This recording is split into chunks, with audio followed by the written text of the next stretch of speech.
Hey guys, welcome back to Hardcastle Homestead, where we're growing things naturally to the best of our ability and continuing to cut costs at the grocery store where we can. I just wanted to take you guys along today for a little visit and tour of our garden in Hardcastle Homestead Part 2. Just kind of backstory with what's going on, in case you haven't seen the other videos. My partner and I split in the winter, and he's doing his own thing now and I'm doing my own thing. The garden was never a part of his passion though, so it's all good. Also, Hardcastle is my last name, so keeping Hardcastle Homestead. But it's been an okay split. We're co-parenting well. Iris is thriving at our new property, and we have moved just down the road from Springfield, Missouri, in a smaller town where we have a bigger lot size now, which is awesome.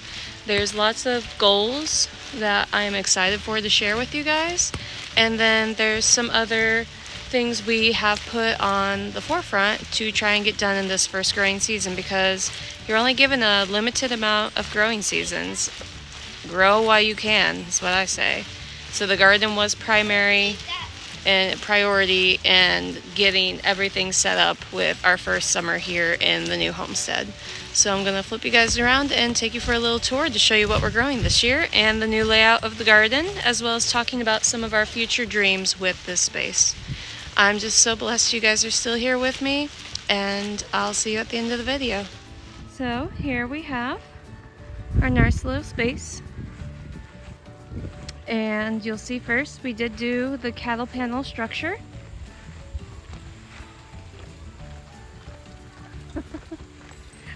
So we did use actual legit cattle panels this time. That is one thing. The first garden we did on a budget, and let me zoom this out a little. Sorry. Mommy? Yeah, love? Mommy said bubbles. Yeah, you want the bubbles? I can do bubbles. Go get them. Oh, okay. Well then I'm gonna shoot my video, okay? Mom? So, life with almost 4-year-old. So we have put in these trellises. You can go inside. Just go knock. Knock, knock. They'll let you in. So, a minute in, and you get to hear the babbles of me with my toddler. Or soon to be 4-year-old. She's no longer a toddler, guys. So weird to say. So this side we've got honey nut squash, which is a different variety of butternut squash, but it's smaller, a lot easier to do with a small family. We have some of our yellow scallop squash right over here, and there's herbs in most of my corners, so that's rosemary. Then over here we also have rosemary with a sunflower that a bird planted. I'm not going to move it. Our wall of cucumbers, which is finally starting to trellis. We have got a sweet corn, and as you can see, we are starting to get tassels because they are about ready to pollinate, which is awesome. You can see the little babies right here for the baby corn that's going to come out. As this gets bigger and the tassels release, it's going to drop the tassels to pollinate, and that's how we will get the corn. Yes? If you want to see up there behind her, we've got our green stalks set up. They need some love. We'll go inside soon. We've also got shishitos right here with some basil. We've got a mushroom tomato and then a pineapple striped tomato. We've also got our purple TP beans growing down here. They are a bush, they're not climbing. I just wanted to give them a nice little home nestled in. They still get plenty of sun. It's a pretty new property, so there's no real trees here. I have planted some though. And then turning on over here, we've got a nice beautiful wall of tomatoes, and they're just starting to put on the flowers. Pretty sure these were my mortgage lifters. I did pre-buy these as a 4-pack at one of our local nurseries because I don't have the greenhouse up yet, but we'll get there.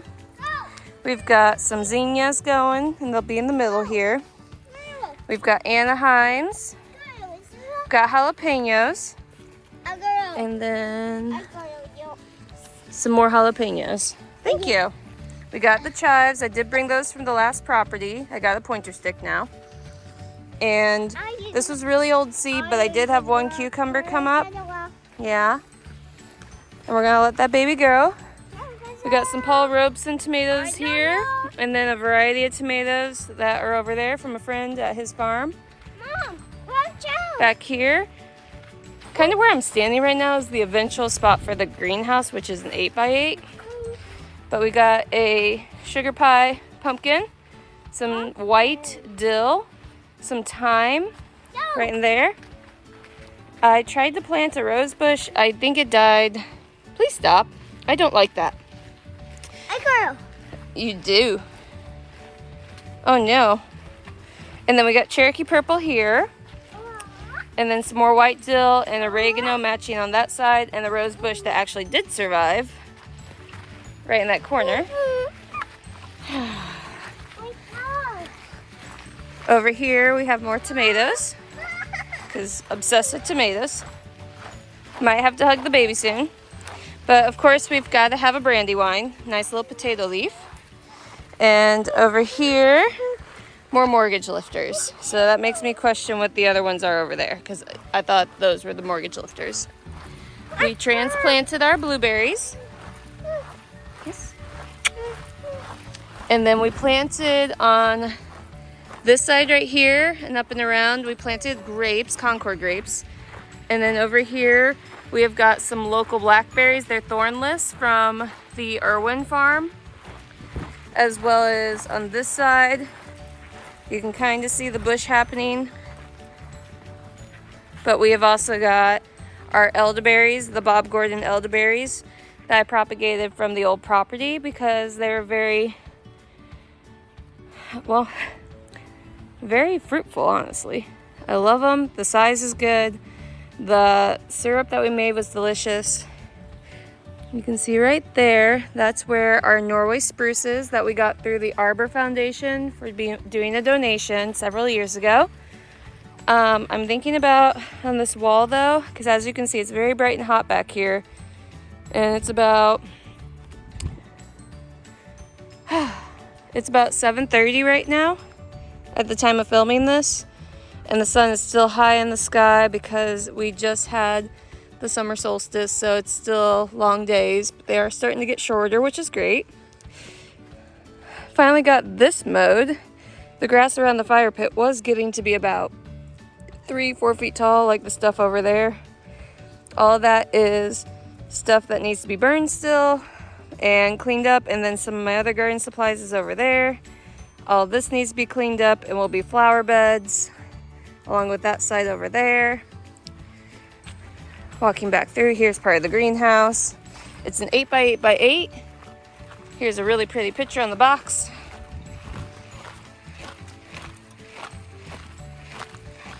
I will do a review on it once we get to that point. In this bed is the other half of the chives, along with a sweet dumpling squash that we got here. We're almost done, baby.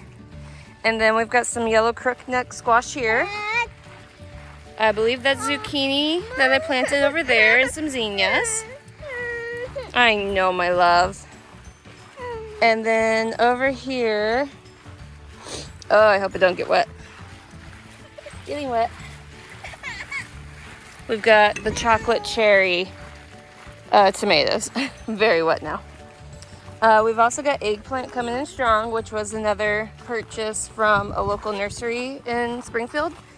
And you can see in here, we are getting some really good size fruitful eggplant this year.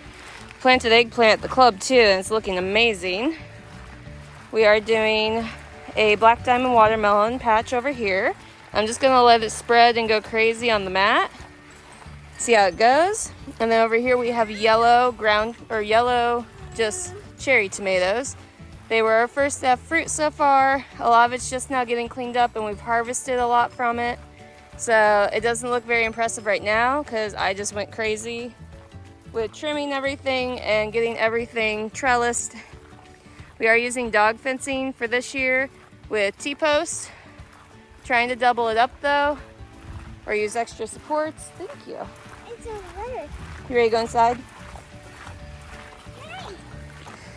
And then in this bed, we've got some golden California bell peppers, as well as some snacking peppers.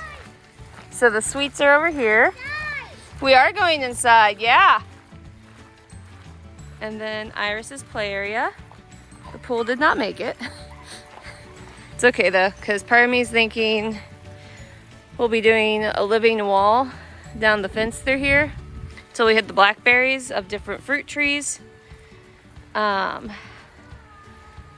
Millennial pose, get my peace sign.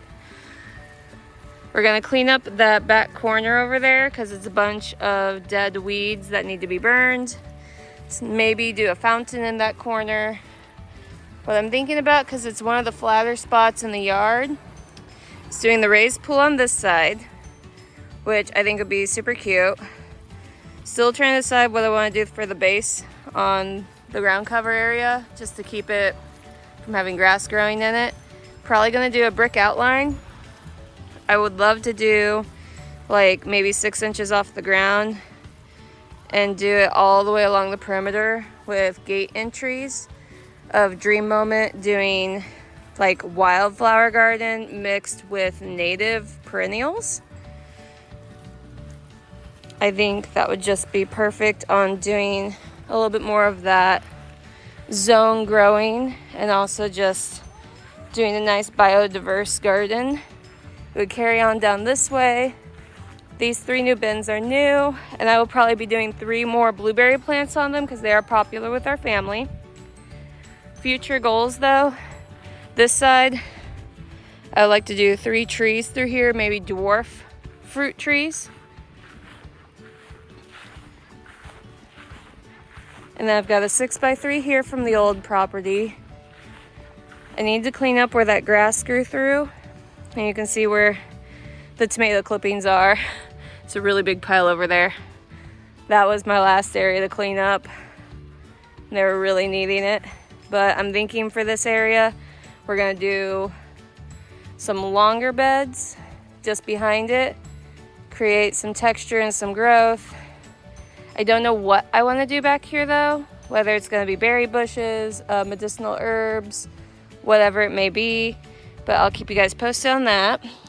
Here's a good visual of the elderberries. Probably in this corner and along the fence line, we'll do more dwarf fruit trees.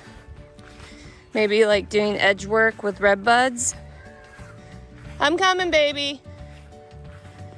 As you can see, still need to clean up this section too. So with city ordinances in this town, you can't have a hive unless it's 200 feet from a public road access and 200 feet from your neighbors. So already working with some friends in the area who are buying land, and I will have my beehive on their property and take care of it twice a week there. Helps out their best friends of 15 years. Need to burn off that brush. And then in this area, probably would do another variety of fruit. Not sure what yet though. All of it still need to be determined where it's going to be laid out, what needs to be away from each other, what's really good companion fruit trees together. And then I just want a really pretty entertainment space for me and my family as we barbecue at night and just enjoy our new life. So with all that being said, hi. That's kind of where we're at right now, what we're doing with life. We are continuing to grow, continuing to learn together. I will be doing a special soon now that we've had our quick garden tour on where everything's been going and what we're going to be doing. And I'm going to be doing a post-harvest video of my king garlic, as well as doing a video on showing you guys how I'm going to preserve and process my garden this season.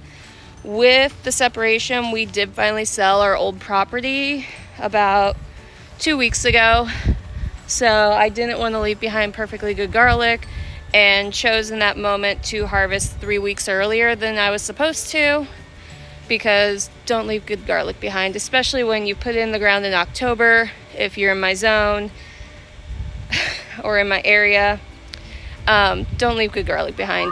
If you have a chance, harvest it and take it with you for sure. But I will be doing the highlight on my king garlic, because honestly, even pulling it almost a month early, these bulbs are massive and I've got to share that with you guys, okay?